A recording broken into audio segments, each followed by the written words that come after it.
As you know,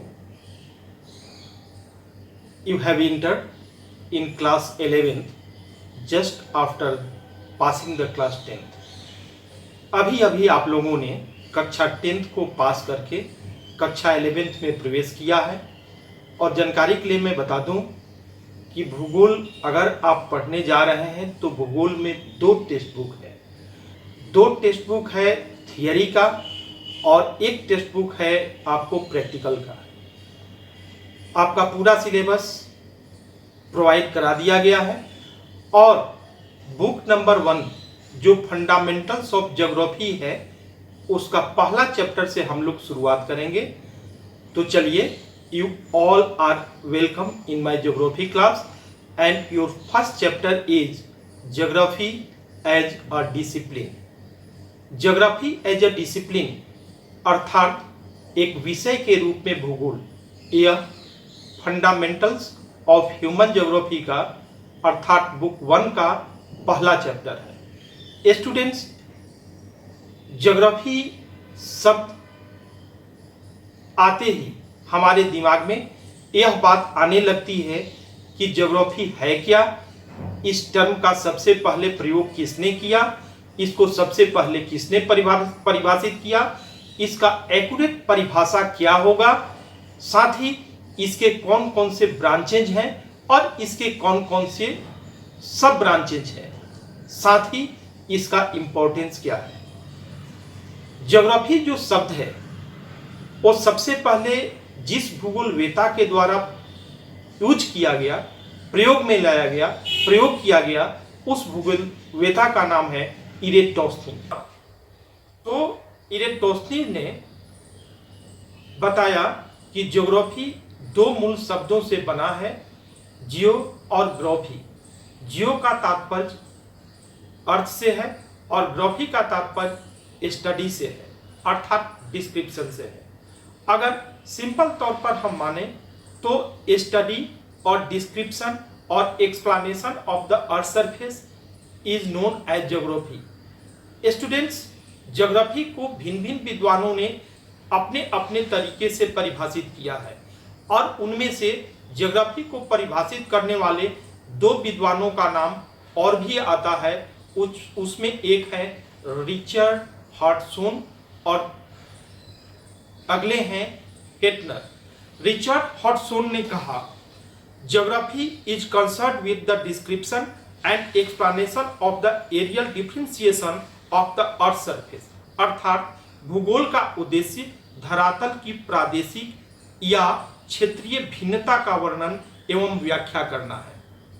कुल मिलाजुला करके बात वही है कि ज्योग्राफी को हम लोग पृथ्वी के अध्ययन के रूप में जानते हैं, लेकिन यहाँ पर हम देखें तो पृथ्वी और पृथ्वी पर रहने वाले लोग, यहाँ पर उपलब्ध नेचुरल वेजिटेशन, प्राकृतिक वनस्पति के बीच के संबंधों को भी इसमें दर्शाया जाता है। It means study of the earth, description of the earth, explanation of the earth and the relation between human being and environment. It is also known as geography.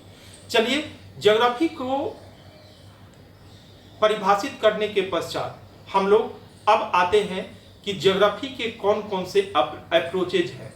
Geography के 2 अप्रोच हैं, एक है सिस्टमेटिक अप्रोच और दूसरा है regional approach. Systematic approach को शुद्ध हिंदी में हम लोग क्रमबद्ध उपागम बोलते हैं, जबकि रीजनल अप्रोच को शुद्ध हिंदी में हम लोग क्षेत्रीय उपागम बोलते हैं। On the basis of systematic approach, geography is divided into 3 parts. Number 1 physical geography, number 2 human geography and number 3 बायोज्योग्राफी। यहाँ पर क्रमबद्ध उपागम के आधार पर, सिस्टमेटिक अप्रोच के आधार पर ज्योग्राफी को 3 भागों में बांटा गया है। पहला है फिजिकल ज्योग्राफी। फिजिकल ज्योग्राफी जितना भी physical phenomena, earth surface topography, landscape, उन सारी चीजों का उसमें अध्ययन किया जाता है। इसके बाद है human geography, human being and related activity का इसमें अध्ययन किया जाता है। इसके बाद बायोज्योग्राफी। बायोज्योग्राफी में जितने भी फ्लोरा एंड फौना है, ये सारी चीजों का हम लोग अध्ययन करते हैं। स्टूडेंट्स, ये हुए आपके branch. It means systematic approach के आधार पर ज्योग्राफी के 3 ब्रांच हैं। Number 1 physical geography, number 2 human geography and number 3 बायोज्योग्राफी। अब आइए फिजिकल ज्योग्राफी में हम लोग किन किन चीजों का अध्ययन करते हैं, इसके बारे में हम लोग एक नजर डालते हैं। फिजिकल ज्योग्राफी के जो सब पार्ट्स हैं, सब ब्रांच हैं, वे हैं, उसमें है आपका जियोमोर्फोलॉजी, भू आकृति विज्ञान, लैंडस्केप का अध्ययन करेंगे। इसके बाद हम लोग इसमें आएंगे क्लाइमेटोलॉजी, जलवायु, वायुमंडल इत्यादि के बारे में इसमें हम लोग पढ़ेंगे क्लाइमेटोलॉजी में। इसके बाद है आपका हाइड्रोलॉजी। हाइड्रोलॉजी में हम लोग वाटर रिसोर्स या जितने भी जल के स्रोत हैं, जितने भी जल संसाधन हैं, इसके बारे में हम लोग पढ़ेंगे हाइड्रोलॉजी में। और इसके बाद सॉइल ज्योग्राफी भी है, जिसे हम लोग मृदा विज्ञान कहते हैं। ये हम लोगों के सब पार्ट्स हैं, सब ब्रांच हैं फिजिकल ज्योग्राफी के। अब आइए ह्यूमन ज्योग्राफी को हम लोग ध्यान में देते हैं। आप सिर्फ उसी प्रकार से आप पूछेंगे कि सर ह्यूमन ज्योग्राफी के कौन कौन से सब ब्रांच हैं, ह्यूमन ज्योग्राफी के कौन कौन से सब पार्ट हैं। इसके भी बहुत सारे सब पार्ट्स हैं, जिसमें पहला है कल्चरल ज्योग्राफी, सांस्कृतिक भूगोल। दूसरा है सेटलमेंट ज्योग्राफी, अधिवास भूगोल। इकोनॉमिक ज्योग्राफी, आर्थिक भूगोल। हिस्टोरिकल ज्योग्राफी, ऐतिहासिक भूगोल। तो ये सभी जो है आपको, ये सभी जितने भी सब पार्ट्स मैंने बताया, सब ब्रांच मैंने बताया, ये आपको ह्यूमन ज्योग्राफी के सब पार्ट्स हैं या सब ब्रांच है। स्टूडेंट्स, अब आइए हम लोग लास्ट वाले पार्ट को डिस्कस करते हैं। ये है आपका बायोज्योग्राफी, जिसे जीव भूगोल कहा जाता है। इसमें आपको जीव भूगोल में आप plant geography, ecology, environmental geography, इन सारी चीजों का हम लोग अध्ययन करते हैं। तो अभी हम लोगों ने देखा कि सिस्टमेटिक अप्रोच के आधार पर 3 ब्रांच हैं। सिस्टमेटिक अप्रोच के आधार पर ज्योग्राफी की 3 ब्रांचेज हैं। ज्योग्राफी की 3 शाखाएं हैं, फिजिकल ज्योग्राफी, ह्यूमन ज्योग्राफी और बायोज्योग्राफी। साथ में इसके हम लोग उप शाखाओं अर्थात सब ब्रांच को भी हम लोगों ने देखा। अब आइए हम लोग रीजनल अप्रोच का अध्ययन करते हैं। मैंने पहले ही कहा था कि there are 2 approaches of geography. Number one systematic approach and number 2 regional approach. Regional approach के आधार पर इसके 4 ब्रांच हैं। कौन कौन? सबसे पहले आपको मैं बता दूं कि ये रीजनल अप्रोच को इंट्रोड्यूस करने वाले कार्ल रीटर थे, जबकि सिस्टमेटिक अप्रोच को इंट्रोड्यूस करने वाले अलेक्जेंडर वान हम्बोल्ट थे। ये दोनों ही जर्मनी के रहने वाले थे। क्वेश्चन कभी कभी आता है, sometimes this question is asked, what is the difference between systematic approach and regional approach. Systematic approach study as a whole. Systematic approach किसी भी चीज का पूर्ण अध्ययन करता है, while regional approach study as a part.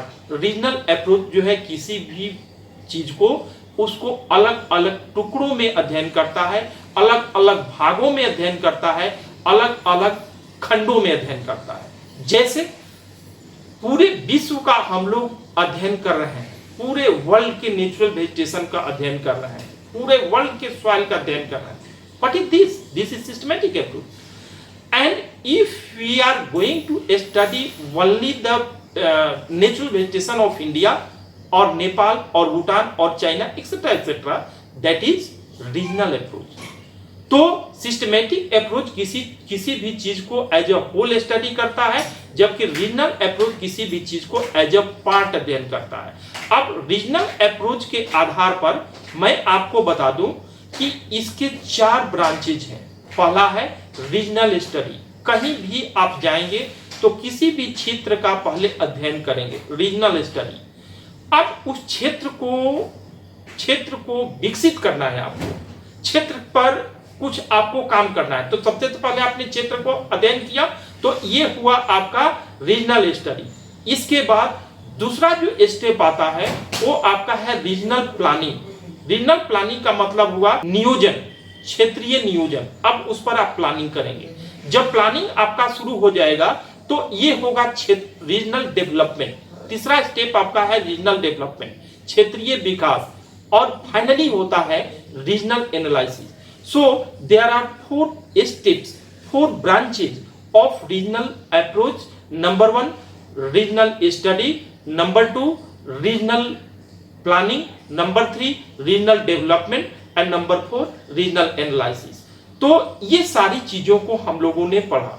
Sometimes a question is asked, what is the importance of geography? Geography का क्या इंपॉर्टेंस है?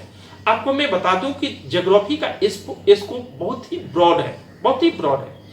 अगर आपको कोई बिजनेस करना है, आपको एग्रीकल्चर करना है, आप ऐसा नहीं है कि किसी भी सॉइल में आप जाकर के एग्रीकल्चर करने लेंगे, तो वहां की सॉइल को पढ़ना पड़ेगा, वहां की क्लाइमेट को पढ़ना पड़ेगा। इंडस्ट्री भी स्टेब्लिश करनी है तो वहां का लैंड कैसा है, वहां रॉ मटेरियल पाया जाता है कि नहीं, and all this phenomena, all this contents, all this elements are related to geography. तो ज्योग्राफी हमारे लिए बहुत ही जरूरी है for the development of country, for the development of world. Importance of geography is very very prominent.